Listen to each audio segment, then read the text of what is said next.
नमस्कार। कभी सोचा है कि ये दुनिया, ये हकीकत बस उतनी ही है जितनी दिखती है? आज हम एक ऐसे आध्यात्मिक लेख की गहराइयों में उतर रहे हैं जो हमारी दुनिया को देखने का नजरिया बदलने का वादा करता है। इसकी शुरुआत ही एक कह सकते हैं एक गहरे एहसास से होती है, एक कमी के एहसास से, एक ऐसे शानदार अतीत की याद जो अब एक मामूली से आज में कहीं खो सी गई है। ऐसा लगता है जैसे कोई अपनी सबसे कीमती चीज खो चुका हो। तो सवाल यही खड़ा होता है, आखिर ऐसा हुआ क्या? और उससे भी बड़ा सवाल, क्या उस खोई हुई शान को वापस पाने का कोई रास्ता है? चलिए मिलकर इस रहस्य को समझने की कोशिश करते हैं। तो सबसे पहले तो ये समझने की कोशिश करते हैं कि ये लेख आज की हालत की वजह क्या बताता है। इसके मुताबिक ये कोई अचानक नहीं हुआ है, बल्कि हम एक बहुत बड़े, एक कॉस्मिक साइकिल के बिल्कुल आखिरी दौर में जी रहे हैं। यहाँ पर ना दो रास्तों के बीच का फर्क समझाया गया है। एक है भक्ति मार्ग, जो बहुत लोकप्रिय है, पर उसे एक घुमावदार रास्ते जैसा बताया गया है, जिसमें इंसान भटक सकता है। और दूसरा है ज्ञान मार्ग, जिसे मंजिल तक पहुंचने वाला सीधा और सच्चा रास्ता कहा गया है। तो ये जो कलयुग का कॉन्सेप्ट है, वो यही समझाता है कि आज हमें हर चीज में वो दम क्यों नहीं लगता, चाहे वो गायों की सेहत हो या महलों की चमक।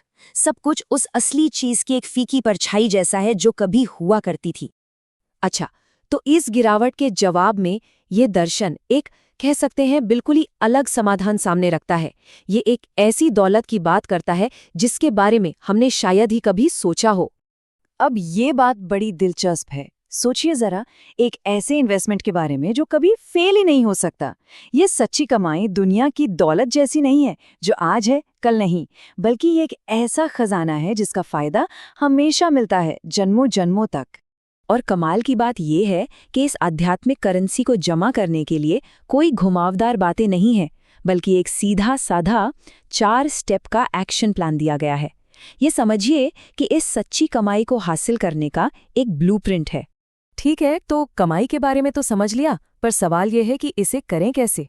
तो अब जरा उस मूल अभ्यास पर नजर डालते हैं, उस इंजन पर जो इस पूरे बदलाव की गाड़ी को चलाता है।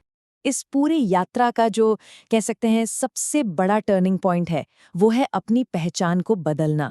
मतलब खुद को ये 5 तत्वों का शरीर समझने के बजाय ये महसूस करना कि असली पहचान तो एक शाश्वत, कभी न खत्म होने वाली आत्मा की है। और इस पूरे अभ्यास का जो निचोड़ है, जो सार है, वो एक बहुत ही पावरफुल शब्द में छिपा है।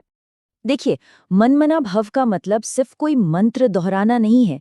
इसका असली मतलब है अपने मन और बुद्धि को लगातार उस परम स्रोत की याद में टिकाए रखना। इसे माया यानी दुनिया के भ्रम के खिलाफ एक अंदरूनी जंग जीतने का सबसे बड़ा हथियार बताया गया है, क्योंकि यही माया हमें सब कुछ भुलाकर शक में डाल देती है। तो इस सारी मेहनत का, इस अंदरूनी अभ्यास का आखिर नतीजा क्या है, इनाम क्या मिलता है? ये लेख एक ऐसी दुनिया की तस्वीर हमारे सामने रखता है, मानो जिसका फिर से जन्म हुआ हो। और हाँ, यहाँ एक बात बिल्कुल साफ कर दी गई है कि ये कोई ख्याली पुलाव नहीं है या सिर्फ मन की शांति की बात नहीं हो रही है। ये एक असली, जीती जागती भौतिक दुनिया का वादा है, जो भविष्य में इसी धरती पर आने वाली है। और जो डिटेल्स दी गई हैं वो कमाल की हैं। ऐसा इसलिए ताकि आज की जो ये शक्तिहीन दुनिया है और आने वाला जो वो भरपूर युग है, उनके बीच का फर्क साफ साफ नजर आए। ये एक बहुत ही प्रेरणा देने वाली तस्वीर है। तो इस आध्यात्मिक मेहनत का जो इनाम है, वो भी कोई छोटी मोटी चीज नहीं है। ये बहुत ठोस है और बहुत लंबा चलने वाला है। कोई बीमारी नहीं, कोई अकाल मृत्यु नहीं, बल्कि पूरे 21 जन्मों तक एक संपूर्ण और सुखी जीवन। और आखिर में जो सबसे बड़ा वादा है, वो यही है, गुलामी और कमी की हालत से निकलकर वापस अपनी असली संप्रभुता, अपनी पवित्रता और अपनी भरपूरता को पा लेना, मतलब विश्व का मालिक बन जाना।